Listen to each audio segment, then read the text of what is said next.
হাসিলে মন যে নাচে, তুই নাচিলে মন যে নাচে,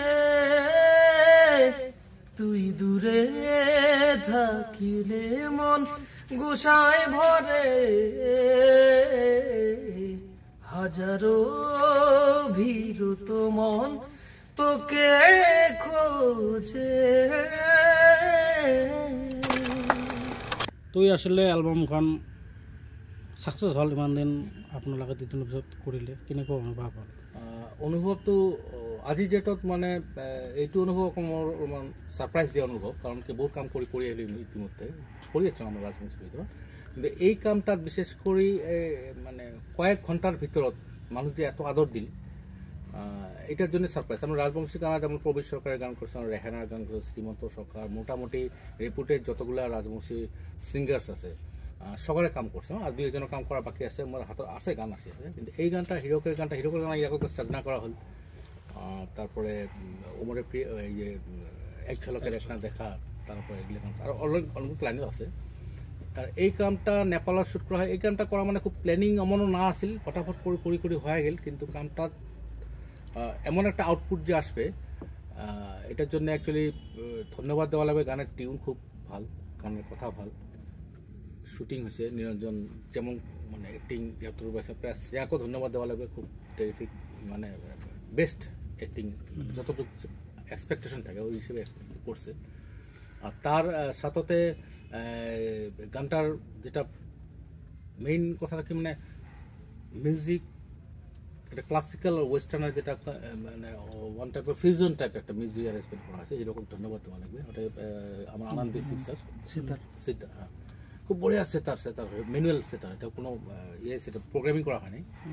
তো ম্যানুয়াল সেটার ট্রিটমেন্ট হচ্ছে আমার মায়োগুলো নাচে classical dance with western treatment, এটা মানে আশা করা ছিল। কিন্তু আশাটা খুব বঢ়িয়া করে মানুষ নিয়ে নেই। আজ ডেটত আমার জন্য সারপ্রাইজটা মানে 3 দিনের সাধারণত হয় নাই, মানে বহুত হিট গানও টাইম লাগে। তার কিমান সারপ্রাইজ হয়েছে? সারপ্রাইজ 1,18,000 হয়ে গেল, মানে 3 দিনও কোয়া আছে, 2 দিন কোয়া লাগবে, কারণ আমরা তো রাতে ডেটার পরে রিলিজ করা আছিল। তো এত টাইমত বহুত এসএমএস মানে জুবিন গার্গের হয়, আমার পাপনের হয়, কিন্তু বাকি আমার টাইম নেই। এটা মানে 1+ মানে 100 ক্লোজ করার জন্য সময় লাগে 5 দিন 6 দিন। খুব ফাস্ট হয়ে গেছে, রাজবংশী রেকর্ডে কোয়া চলবে। ভালো হার্টের কম্বিনেশন। তুই আসলে গানটো আপনার গানটো কৰোঁতে বা গানটো যিটো এতিয়া ৰিজাল্ট আহিলে, গানটো কৰা কেনেকৈ ভাবি পেলাই কেনেকৈ গানটো আৰম্ভ কৰিছিলে? বেছি গানটা মানে কি হল, অনুজিৎ বলে একজন ভাই, মোর একটা ছোট ভাই, ওই গানটা ওই 2টা গান নিয়ে যাচ্ছে। 15 দিন ওই মোর বাড়িতে থাকিল, তার মানে ওই 15 দিন মোর বিভিন্ন বেলে বেলে কামত ব্যস্ত। 15 মুই ওয়ে কইছম যে তোর গানটা 2 ঘন্টা ধরে, 2 ঘন্টা না হলে 15 দিন গেল। 16 দিনের দিন ওই গানটা আমি গাইড করলাম, রাতে তাও 3:30 ওই সকালে বাড়ি চলে গেল। অনুজিৎ গানটা লেখছে খুব সুন্দর, নতুন ওই নতুন নতুন নতুন নতুন লিরিক্স লেগে। তারপরে গানটা খুব সুন্দর হল, আবার মৌসুমি গাইছি, মই গাইছিলাম। তারপরে আমার গানটা সোনাদা শুনল, আমার ডাইরেক্টর নীলময় প্রধানী। তারপরে কয় যে এটা এমন করা লাগবে, এমন করা লাগবে। তারপরে আমরা নেপাল গেলাম, নেপালত করলাম নিরঞ্জন মোদক, শ্রেয়া, খুব বড়িয়া গুড পারফরমেন্স। আর চন্দন মোদক আমার প্রডিউসার, খুব হেল্প করে আছেন। খুব সুন্দর হল গানটা। আর গানটা আজি 2 দিন 3 দিন হয়ে গেল রিলিজ হওয়ার, খুব ভাল একটা ফিডব্যাক আসি আছে, খুব সুন্দর ভিউসও আগাইছে।